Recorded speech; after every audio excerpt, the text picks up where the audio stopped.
Hello everyone! Welcome to my channel. This is Mama G. And for today's video is mag-update tayo ng Taal Volcano. Pero bago yan, kung bago ka sa aking channel, huwag mo pong kalimutang i-like, i-subscribe, at pakiclick na rin po yung notification bell para ma-update ka sa mga susunod ko pang videos. Ngayon po ay March 13, araw po ng Biyernes. 2 months na po mula nung sumabog yung ating Taal Volcano. Ito po yung bulletin ng PBOX DST kahapon. Ang usok or steam na naitala nila kahapon sa kanilang bulletin ay 50 to 100 meters high. At mayroon din silang naitalang 11 volcanic earthquake. Alert level 2 pa rin po yung ating Taal Volcano hanggang sa ngayon. Ang video po ninyo nakikita ay kuha kahapon, 2 buwan mula nung pumutok yung ating Taal Volcano. Ito na po yung lagay ng Taal Volcano. After 2 months after eruption.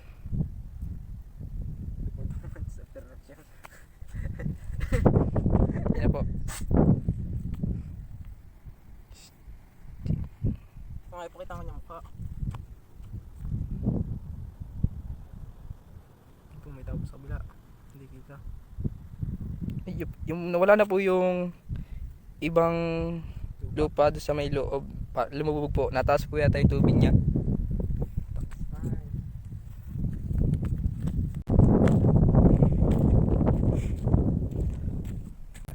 Yung tubig ng kulay green.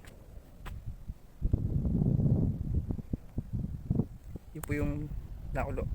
Lakas po yung pagkulo ng tubig niya.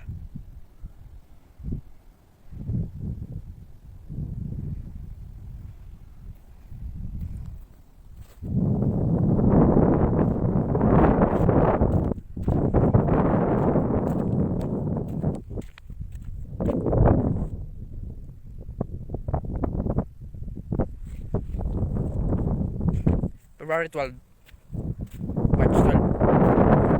And 2 buwan na po nakakalipas ang Taal Volcano. And ito na po yung kanyang itsura ngayon.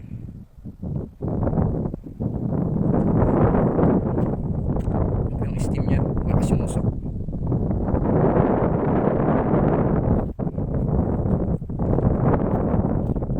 So makita niyo po yung part na yan, yung burol na yan. Viewing deck po nasa ilalim yan. Picture po ng mga turista.